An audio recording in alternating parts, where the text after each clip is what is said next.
Good evening, everyone. Welcome to another Peace Islands New York event. It is my pleasure to introduce Dr. Mohammed Rahim.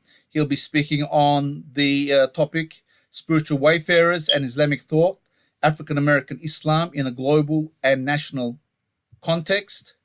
Uh, Dr. Mohammed Rahim is the Executive Director of North America for Quilliam International. And you have his bio in the emails, and of course, it's below the YouTube video that you're watching. So please review that for further details.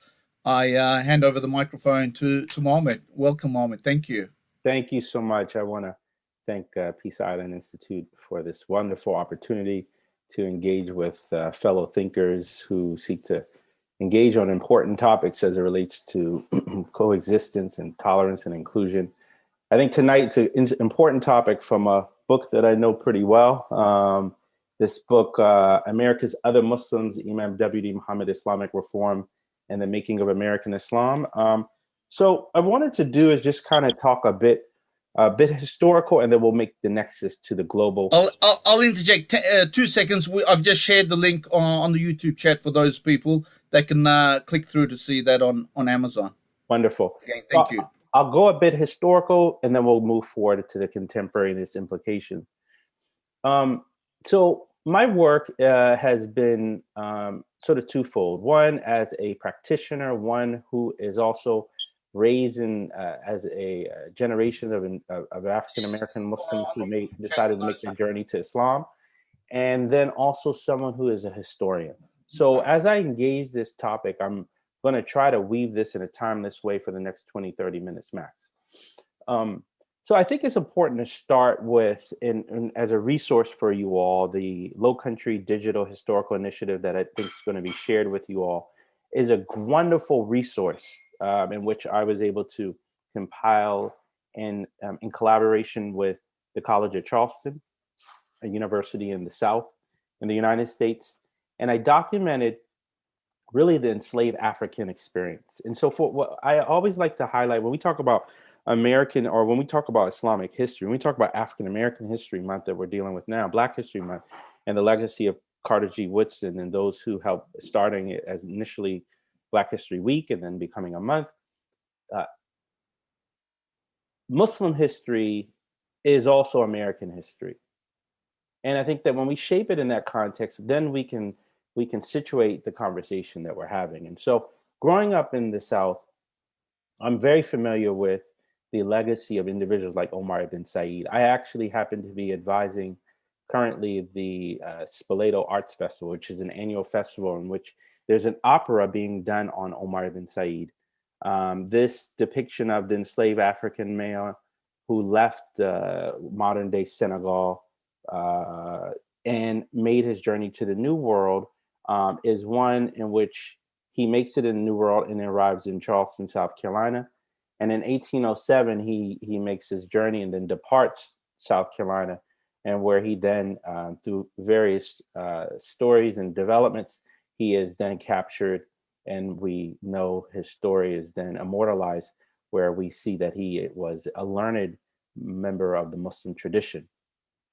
I highlight Omar ibn Said, Yaro Mahmoud, who arrives in Annapolis, Maryland, and arrives, and his story is important. Another initiative I was part of where we were looking for his grave. Yaro Mahmoud, Ibrahim Abdurrahman, Salih Balali, these individuals, along with many others that we haven't even found yet.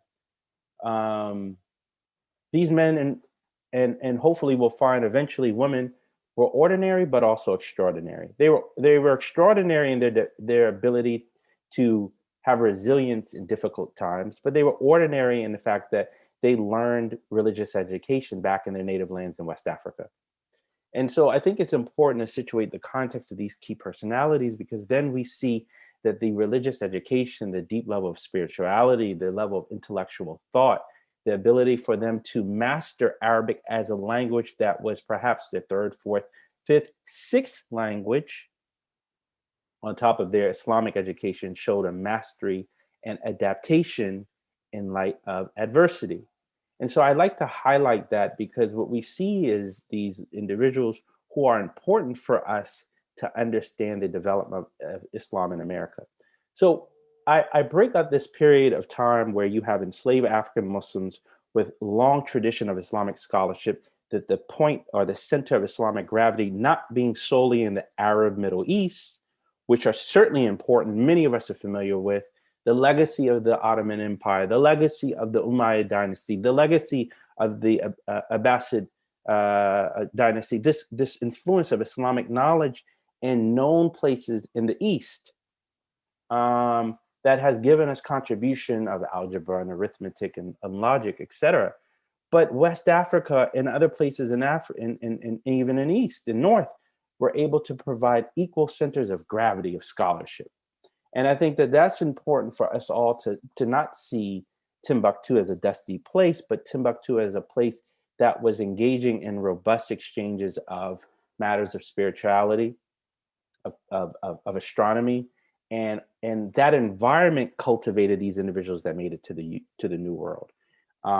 Arabic has 3 vowel marks, and we know Swahili, Hausa, Wolof, just to name a few, used Arabic script as a form of enhancement on Arabic language in the form of Ajami or non-Arab, which is a script. So we have Wolof Ajami, you have Hausa Ajami, you have Swahili Ajami. There was an enrichment the same way that we see in the Ottoman period too, of Ottoman Arabic. And I think this is important in terms of that literacy and the contribution that was highlighted. So these individuals were shaped, cultivated, learned in this environment. Someone like Omar ibn Said, who studied with his family members who gave him this knowledge and this spirituality coming into the New World. And the late Dr. Suleiman Yang, who I studied under at Howard University, the Dean of Islamic Thought in America, who passed away just a few years ago now, highlighted that there was a gap, 40-year, 50-year, give or take gap, between African Islam connected to the known Islamic world. So African Islam in terms of Islamic memorization. There's a classical text, Adramiyya, of how individuals memorize Arabic texts, very well known in the Islamic world, that many individuals, including the personalities that I mentioned, would have studied with.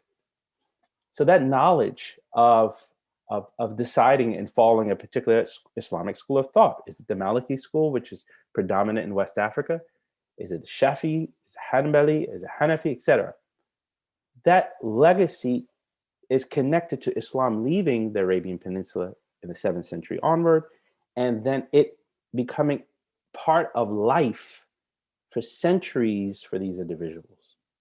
And so Dr. Yang characterizes this gap because once individuals arrive in the New World with memory and knowledge and preserving it, you then had the difficult task of deciding how is that knowledge going to be passed on, if at all, and how long would it last? So Dr. Yang highlights this gap, and Samar Rashid, other scholars who talk about this gap, because that knowledge of those experiences, of those books, of those texts were severed. And so by the 1900s, we have essentially a cutting off of that knowledge base, and the preservation of this.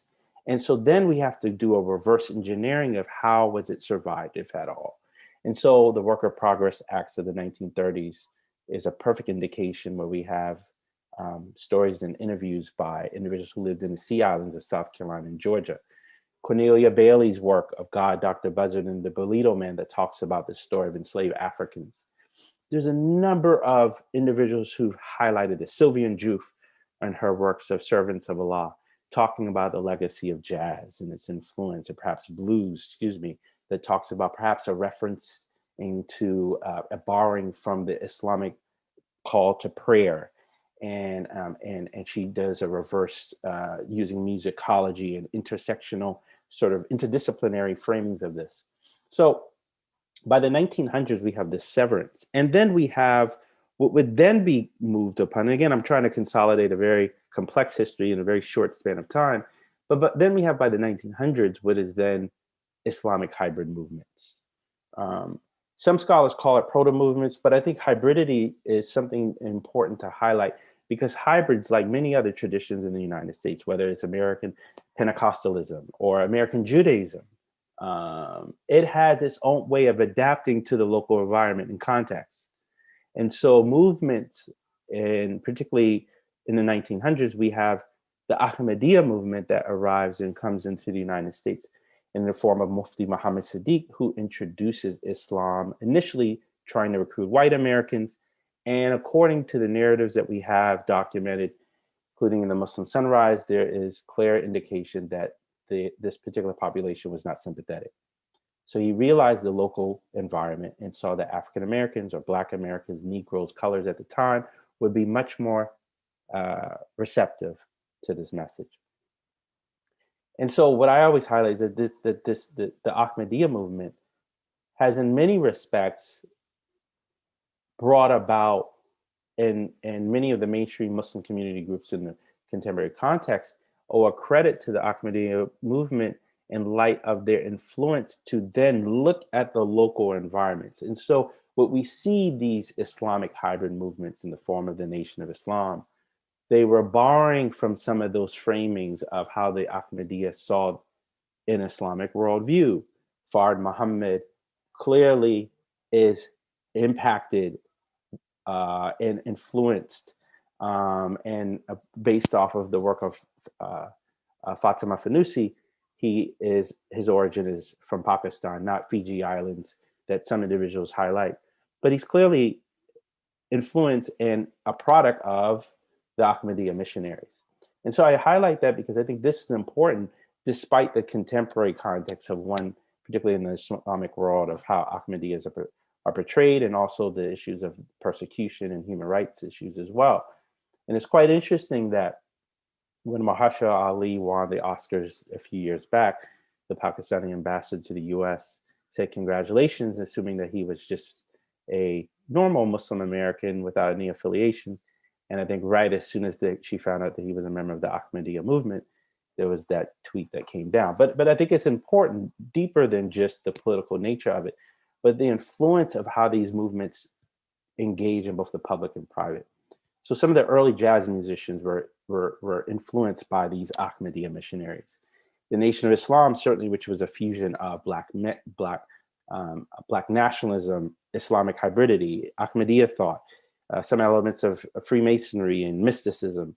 And I also want to highlight, too, what's important, that there were other Sunni smaller groups that were operating, but much smaller. So you have this sort of development of Islamic hybrid movements. You have the development of the Nation of Islam. You have Sunni movements that were operating. You had some Shia proclivities and Sunni movements, much smaller, Sheikh Dawood Faisal out in Cleveland, Ohio, and we have influences, certainly the State Street Mosque in New York. But when we talk about the development of Islam, we're talking about these Islamic hybrid movements also who had tremendous amount of influence at the same time that larger Black communities were looking for outlets for spirituality and meaning and purpose. So the 60s brings this rise of engagement.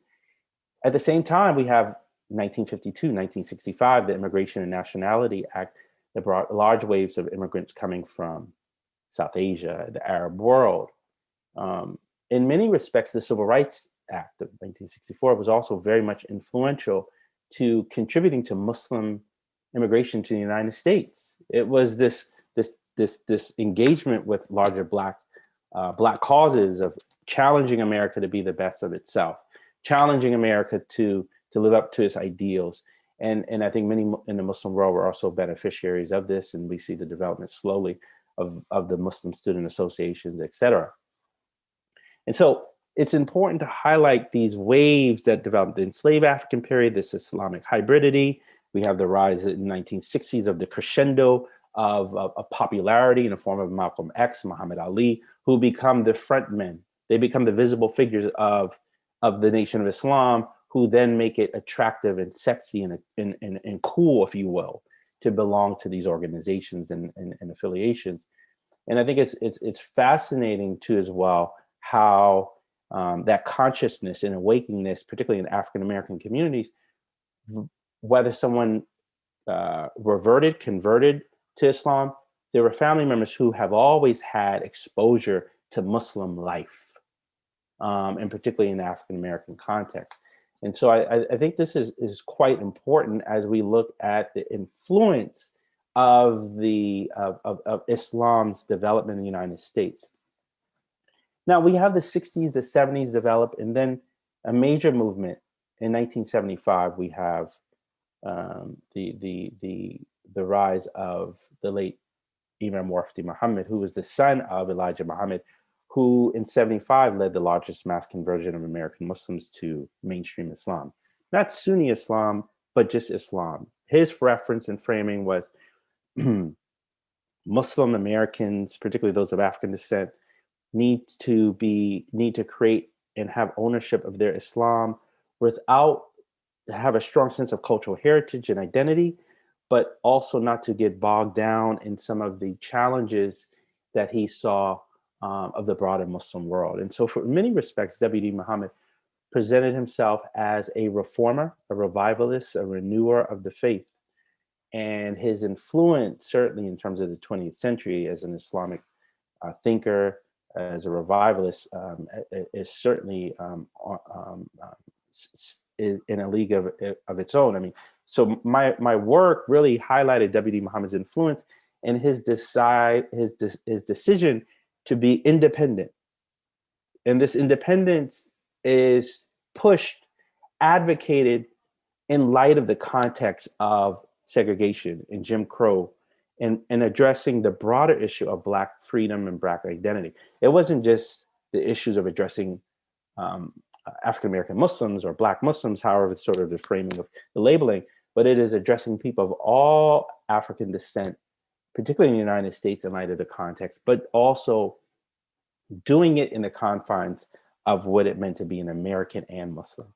You know, it was the eulogist at Muhammad Ali's funeral who said that Muhammad Ali KO'd the idea to be both American and Muslim. But going back to the origin of Muhammad Ali, also he was a student of WD Muhammad and also that legacy as well. So I highlight that because the legacy of the oldest Islamic private school system in the US comes from this community, Claire Muhammad School, and the network of over 300 plus mosques that's also been very much advocate of being both American and Muslim, getting past real and or perceived grievances against legitimately against the state, the US certainly in terms of the history in the American context, and being independent on its own. And as we move forward into the 90s, I think it's important to look at a slow development of WD Muhammad instituting and encouraging his followers to be members of the military, to be the first American, part of waves of the first American judges and lawyers. I mean, the legacy of someone who's still in office now is Andre Carson, who is one of the only male congressmen in the US who's a member of the WD Muhammad community, who comes from that rich legacy. So I think it's interesting the influence and the pragmatism, if you will, of the community and how it's moved forward. Now, as we look at the 90s, we see that legacy, but really in the 2000s, and WD Muhammad dies in 2008, we see a transition because the legacy of those members who are part of the nation and these other groups have shifted, where we then see a rise of political activism by what would be loosely described as immigrant movements or communities of various nationalities in the United States, and learning from obviously the legacy of the Black experience and African-American Muslims, Black Muslims more at large. But we see a development of immigrant Islam, if you will. And I'm not sort of sold on sort of the immigrant Islam versus African-American Islam. I think this idea is being unpacked quite a bit and what that means. But just in terms of reference points, this sort of immigrant framing of Islam coming from the legacy of ancestral homeland and XYZ location throughout the world, and then African-American Muslims whose origins and legacy are descendants of enslaved Africans. And yes, 23andMe and Ancestry.com are out there, but many African-American and African-American Muslims, when they think about Islamic memory, it is very much either based off of conversion or generations who converted, in the case of my experience, or this sort of patchwork of a framing of what may have been a Muslim legacy or not, and that's a quite interesting one that's developed. But the immigrant Muslim identity in crescendo, particularly in the 2000s and up until now, has also come with the consequences of a colleague just asked me the other day after he read my book. He said, where are the African American Muslims now? It's not a good or a bad thing, but I think what's happened is the question of Black Muslim erasure, of where are these communities now? What are the legacy of where one could, anytime, just as much as you go and have kushari in Egypt, or if you have kanefa in the Middle East, or if you have, I got to be fair to my Turkish friends and origins too as well, right? The doner kebab, it is quintessential to these locations throughout the world. So when you come to the United States, the bean pie is synonymous with the Black Muslim experience. And so the question is, what else is being, where is that legacy now, with communities confronted with where is their place? And I highlight that just in terms of, I think that's an internal soul searching that these communities are wrestling with in terms of, and the multiple identities. I mean, what we know based off Pew data, based off Gallup data around, we know that Americans' level of religiosity is on the decline. And then also what happens to the next generation who might be more secular in their approach? What happens to their interests and their focus? So these are larger existential questions that are being asked and engaged upon by these communities, and where do they place themselves? And I think that in light of the cultural milieu, there's a fascinating piece it's been out almost 10 years now, by Dr. Umar Farouk Abdullah, that talks about Islam and the cultural imperative. What does a uniquely Muslim American tradition look like? And so for my book, I posed some of that as a question. I also posed the question of, I think African American Muslim experiences are important, as though we're now confronted with the rise of far right extremism and the rise of domestic extremism from white supremacist groups and networks. When we're leading up to, we're looking at 9/11 as one element of the rise of just Islamist extremism. The legacy of African American Muslims were quite profound, to use as an example. I've written extensively on this in policy memos and policy reports on this, but the African American Muslim experiences, having real and or perceived grievances against the US, was able to channel this through a productive means to engage the state, be critical of the state, but also in many respects the community, at least from the perspective of the late WD Muhammad, a very large community with, like I said, network of over 300 plus mosques. No single individual has been radicalized. What is the formula? Now, there are other African Americans who certainly have been radicalized and gone down extremist pathways, but they haven't been part of this community. So it's quite interesting what that means and going forward. I'll leave you with this last point, because I think I'm good on time. I'm trying to be a stickler on that. Most of the time I run over. Is that I think the question of, in a global concept, on the context, the African American, for me as a student who studied abroad in the Middle East, in Egypt, studied in Senegal, Mali, Guinea, Sierra Leone, and the Gambia as a college student. I've studied in traditional Islamic centers and with traditional Islamic scholars. And then certainly I did my Ph.D. At Howard University as well. So I'm familiar and conversant in, I guess, both worlds. I think this question of, and it comes up, is in terms of African American Muslim communities, their legacy is, how are scholars in the West comfortable in preserving and highlighting their role of being American Muslim thinkers? My father always told me, he says, Muhammad, when you go study in West Africa, it's important for you to study there, but do not become someone else. And I always, at the time, I was extremely excited and passionate as they're studying. And I bring this example up, and I've done this before, is that I went there and I had a beautiful kaftan, beautiful flowing West African style outfit, and learning and knowledge. But my father encouraged me, my mother as well, was to extract the knowledge from where those locations I was studying at, but come back home and be a contributor toward your local context. It's important to master those texts and those scripts, but also how important can they be in the context that you live in? The localization of this. Islam has always been that, as it's taken its shape and its form in the local context. And so I think that this question is one, perhaps an existential one for African-American Muslim thinkers, scholars, observers on Islam in America, is being comfortable in that identity, and being comfortable in that framing, right? It's in many occasions, the question is, amongst many, and I have another manuscript I'm slowly working on now, is that many in the African-American Muslim communities, the question is subscribing to a particular school of Islamic thinking, right? The Shafi'i school of thought, or the Maliki. I'm just using those as an example. But what WD Muhammad offered is say that I'm a student of all these schools of thoughts, even the Shia traditions. They have a wealth of body of knowledge, of thinking.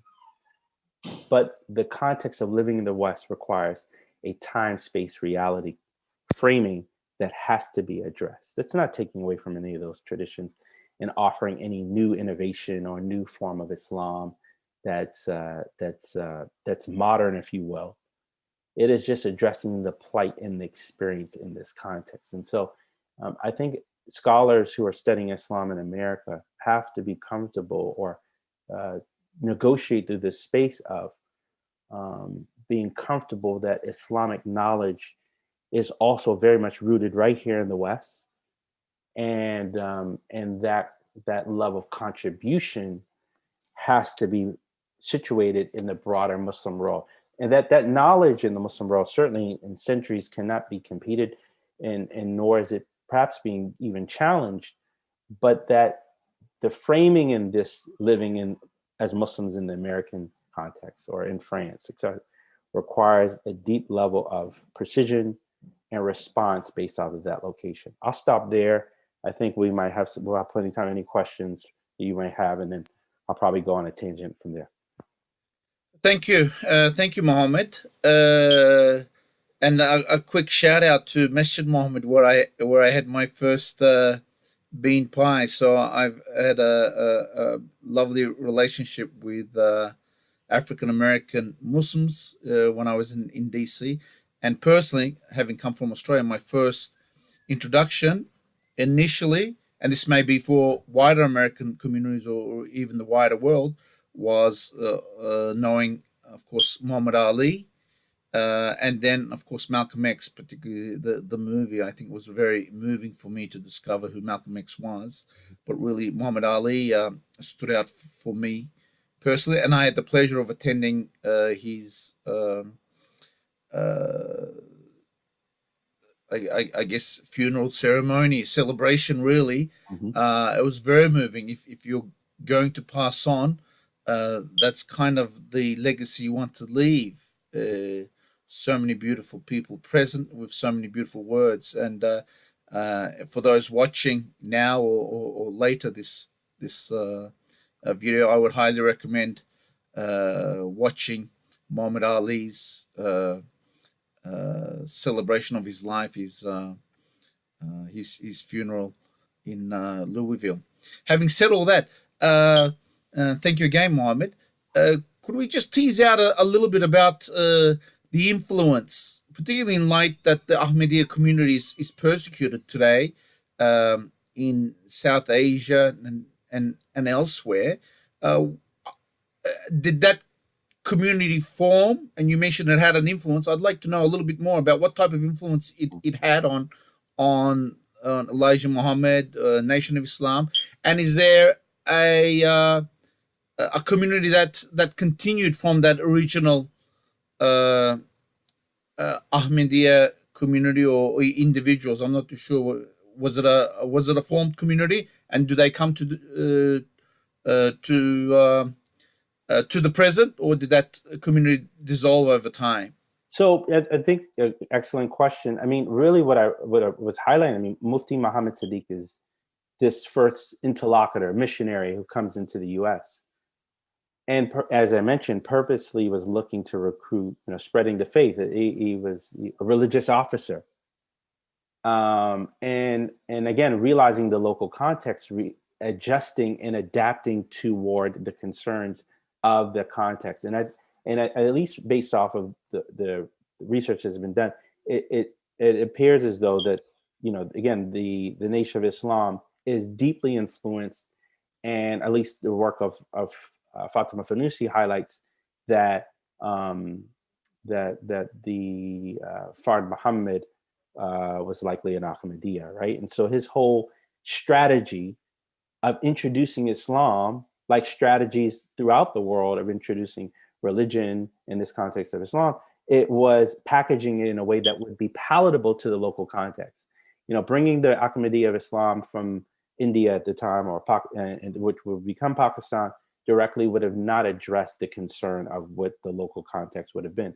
So really, this strategy, this packaging of Islam in the form of the Nation of Islam, mimics in many respects many of the sort of framings that Ahmadiyya Islam has in terms of how it sees its religious dispensation. Now, the interaction by other members too as well, who decided to join the Ahmadiyya movement outside of the nation, is certainly evidence in the form of many jazz musicians and who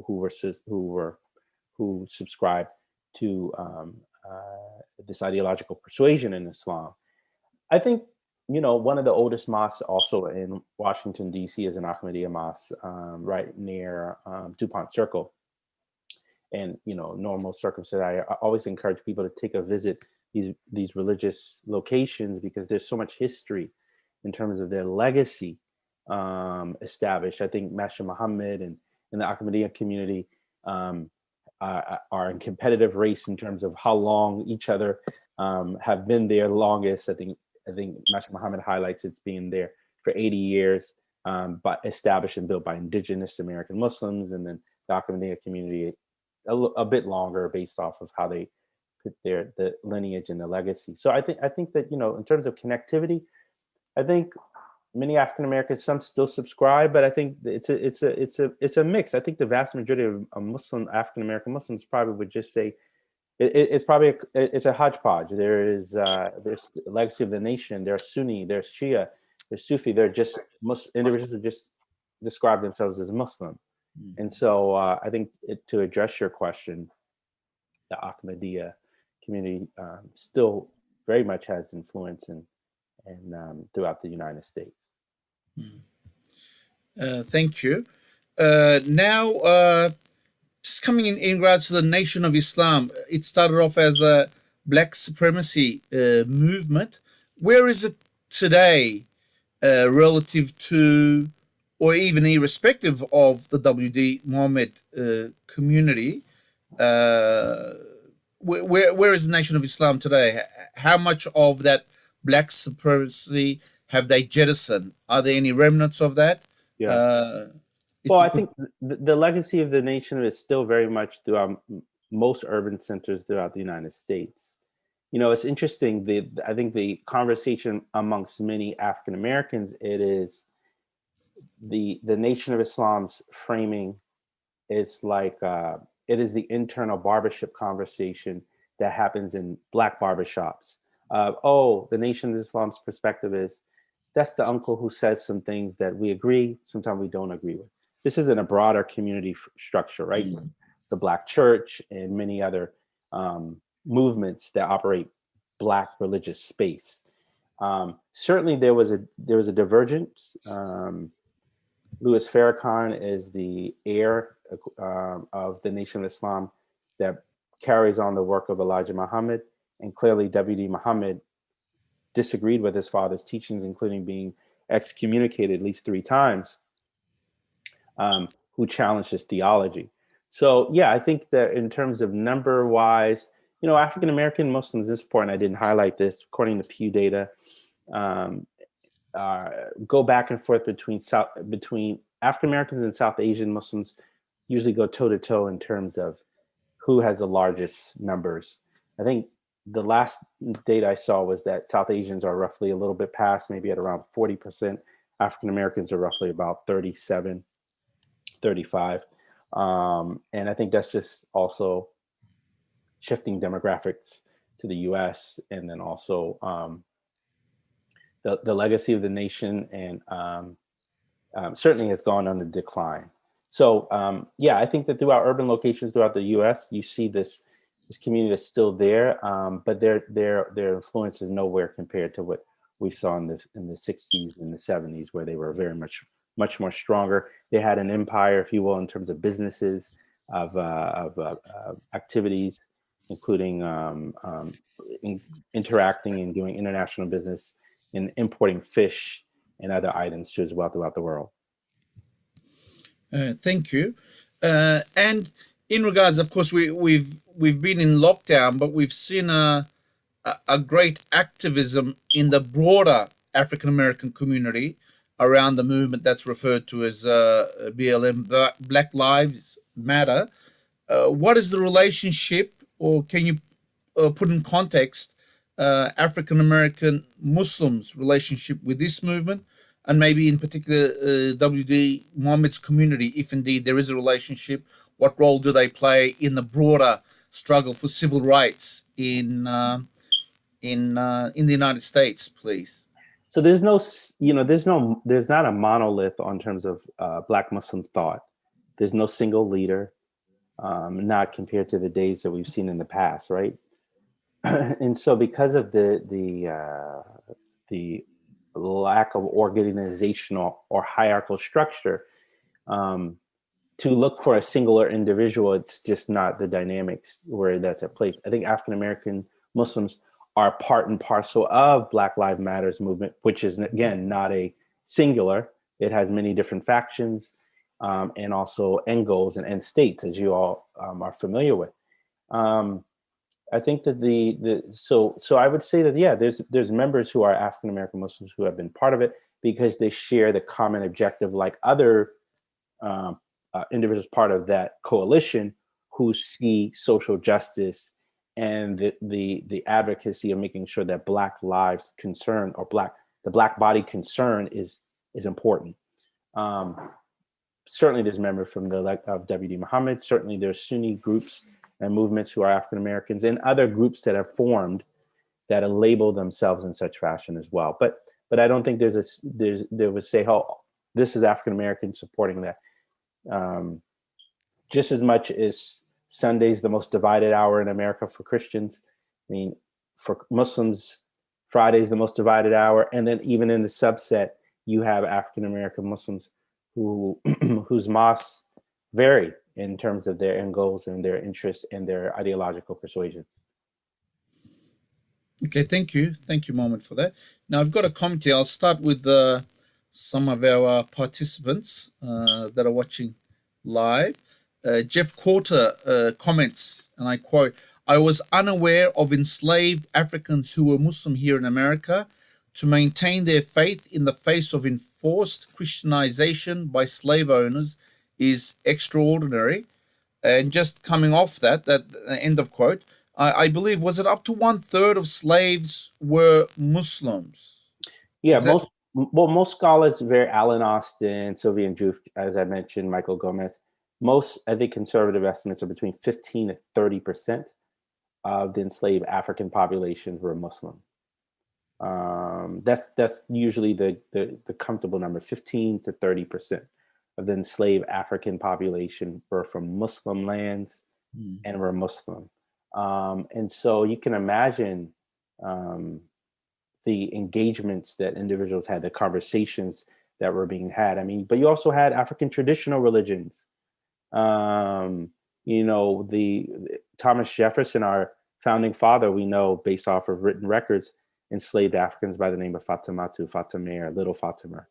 We know in October 1st, in October 15th, 1782. In Baltimore, Maryland, there was a play on Muhammad the Prophet that was a rendition of Voltaire's work in France. Why would Muhammad the Prophet, why would there be a play on Muhammad the Prophet unless there was a conversation about Islam? We know that that we know our founding fathers also had a very much to various degrees in interaction with the broader Muslim world. One of the enslaved African Muslims that I mentioned wrote a letter in Arabic to the consul general in Morocco that then went to John Quincy Adams asking for his freedom. So this is an enslaved African. He's not an Arab who's writing in Arabic language, not Quranic Arabic, but classical Arabic, and writing him asking for his petition for freedom. So there's so many accounts. And what I always highlight is that there's perhaps even more that we haven't even unpacked in light of just family homes, secrets that one will never tell. How we acquired the work of Omar ibn Said that's now at the Smithsonian, and his autobiography that he wrote from memory. He's writing Arabic from memory. Of course, he's going to make some mistakes here and there, but he was able to carry that with him on the slave ship into the New World, and it was found essentially in a private home, and then became available. Are there other accounts? Are there women? These are questions that future historians and Ph.D. candidates and Ph.D. students and students who are thinking about going to college and research and archivists have to engage in. And I highlight that again. This is American history and understanding the religious diversity too as well. The opera on Omar ibn Said was done because it was an American story. Charleston's known for its religious diversity. It's called the Holy City. French Huguenots arrived there. One of the oldest Reformed synagogues is in Charleston. You have various traditions. And so Islam is at the front and center of that location, or part of that narrative in the American experience.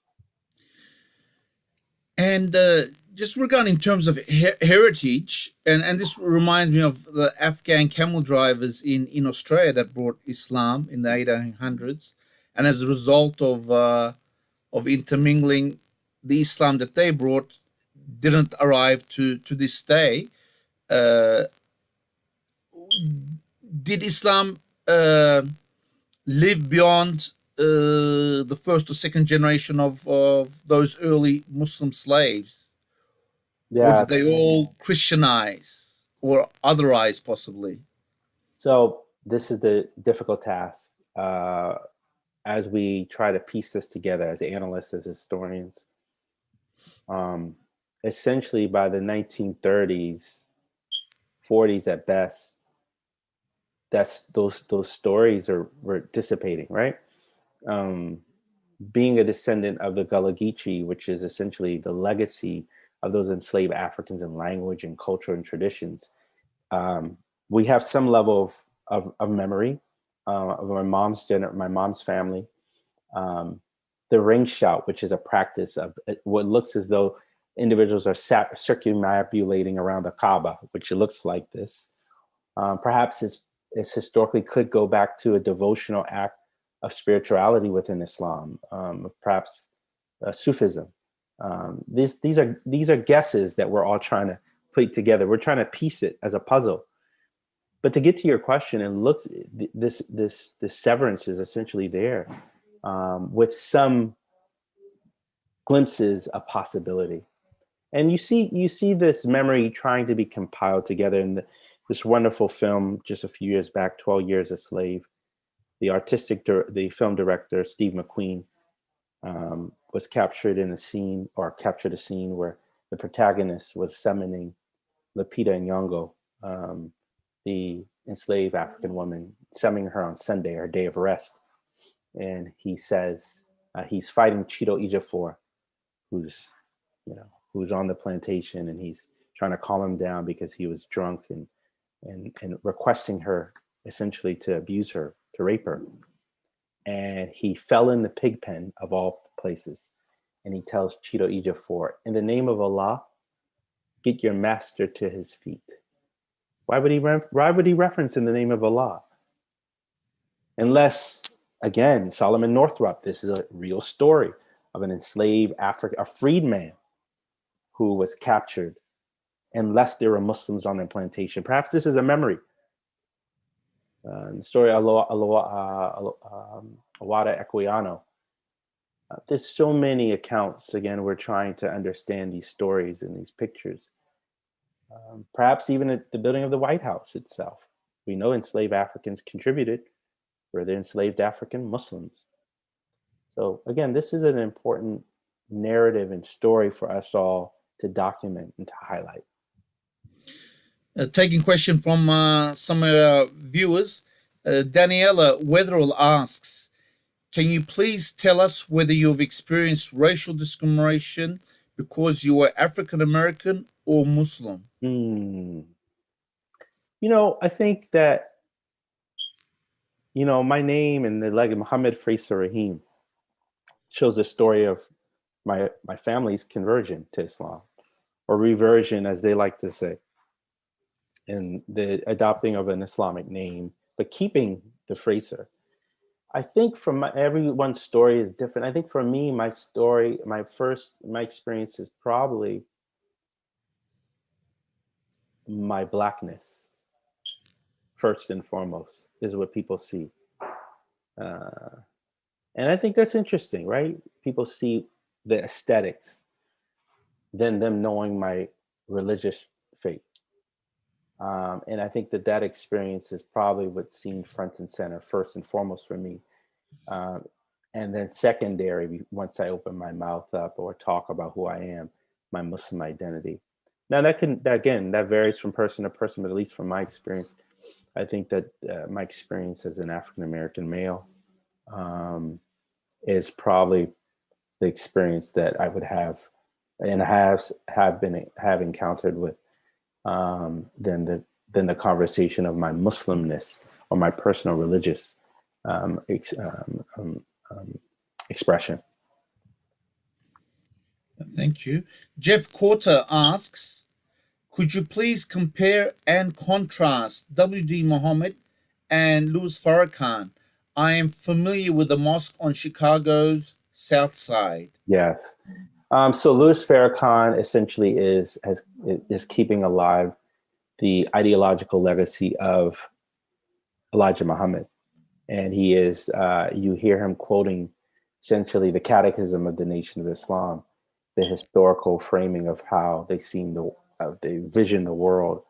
And WD Muhammad, you know, made a departure and rejected his father's position on racial superiority, and also how he framed particularly Islamic interpretation, theological and devotional acts too as well. So WD Muhammad essentially is this, it makes an evolution into a universal Islam, recognizing the legacy of his rich African-American tradition, but making a departure from what he considered conflicts in the theology of the Nation of Islam. Now, WD Muhammad also says very clearly in his works that the framing of the Nation of Islam was also a strategy, not to be seen literal. And so the strategy was addressing to reform a community who were deeply entrenched in Christianity, deeply impacted by segregation, Jim Crow, et cetera, and that it had its time and place, but that there's a progression. And so as he was encouraging his followers and those who were sympathetic to make their transition out from of not doing the same thing of what he framed as white supremacy and then becoming Black supremacists, but recognizing that don't make Black an idol the same way that white potentially can be an idol. Find the common ground, be proud of who you are in your cultural tradition, but do it in the filter and the context of recognizing. Mohammed, can you hear me? We're still live. Yes, there's a random power outage. Okay, there you go. So okay, we have got a few more minutes. I was Yeah. just about to end, but it's good you're back on. I've got a another couple of questions. We'll see how we go. Let me take this one from Mohammed Said, and this is an interesting question. We know that one of the aspects of the relationship between the black community and the American state is one of counterintelligence and infiltration. We see this in almost all of the African American movements within the history of the states, from Denmark Vesey to Marcus Harvey. Garvey, Hmm. or from Malcolm X to Fred Hampton. How was Imam WD Muhammad able to walk the tightrope between the black fear and worry about state-sponsored counterintelligence on the one side, and on the other side, the Americanization and embracing of the American Constitution and the politics of integration on the other side? That's a really good question. Excellent one. You might be following just what I think yesterday or a few days ago there was a release of the family of Malcolm X in terms of someone who made some accusations of against the state. I won't even open that up tonight, but that's worth a separate conversation. But no, I think WD Muhammad he wrestled with that to try to highlight, and I think he wrestled with it, but offered some interesting gems. He said, "Hub of watani men iman, love of country is part of faith," and he encouraged that as a form of hearing the frustrations and the grievances of his community members, but wanting them to be part and parcel of the society for change, using all legal measures to be critical, despite the difficult history. I mean, listen, I think that he would encourage that not all his family, not all his members would want to serve in government. That wasn't the point. But he was just saying that what was the alternative? What other country would African Americans go to in light of the history of journeying to the New World by force? And so I think what he was trying to encourage is create an America that is aspirational, that and challenge America to live up to its ideals. I think I think the questioner poses a really compelling argument, and one in which I think W.D. Muhammad um, encourages his followers to recognize where they lived, um, be part of political participation and civic engagement too as well. There's much more to unpack on that, but that's the short 30-second version. Hmm. Thank you. We've probably got another a bit more time, and hopefully, if you've got time, maybe two more questions, Come on. Mohammed, if that Sure. suits you. Um, Hassan Aslan asks, how influential are Muslim countries over the Muslims in America, since many masjids have imams and preachers of Muslim immigrant background? Well, one thing for certain is I know, at least from the context of I think many African Americans, and particularly the legacy of W.D. Muhammad's community, is that they have been very adamant to make sure that their imams are American trained and they are part of their community only. And that posture is to make sure to protect its legacy, and that they wanted to make sure that the community, and as they move forward, are framing their world and their Islam based off of their experience. The question is spot on in terms of the influence from overseas, and certainly we've seen this in the form of extreme or fundamentalist interpretations of Islam, and missionary activities by various nation states, and that moves forward the needle of a certain Islamic world agenda. Pick your country. But I think the WD Muhammad community, and I think many other African American mosques, have been very much purposeful to develop their own in-house imams training, but not just imams training, but that all of both men and women are well equipped and understand their religion on their own and not be beholden to someone's political agenda or a parochial interpretation based off of geopolitics and how they ebb and flow throughout the world. We've got a question. Thank you, Mohammed. We've got a question from Harun. If you want to highlight WD Muhammad's important framework for American Islam, what would that be? I think for him, it was independent thinking, an independent thinking, not beholden to an agenda elsewhere, but indigenous and created in light of the experience of being Muslim and American.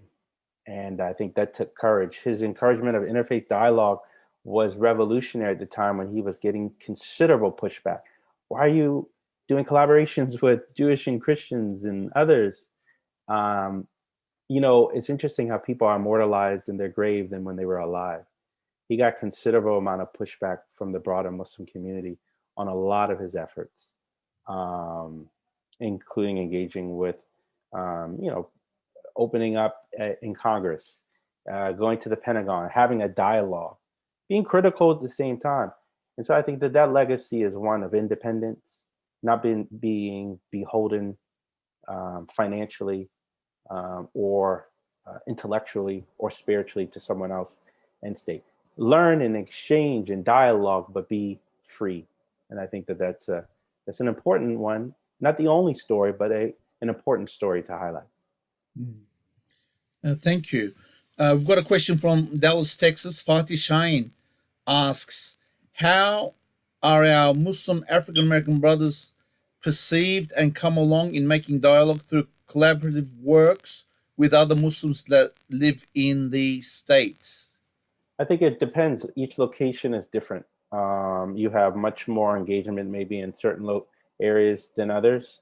Also, depending on the individual too as well. So I think you're going to get different levels of degrees of engagement. Like that would be expected anywhere.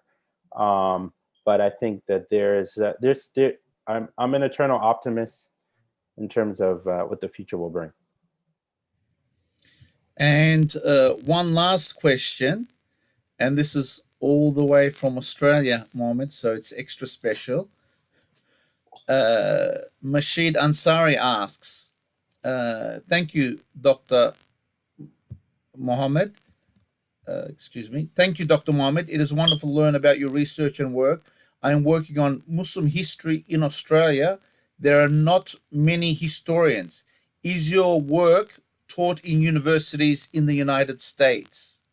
Yeah, so as I was saying from the beginning, this is my first book. I'm working on another one. It'll be out in a couple of weeks.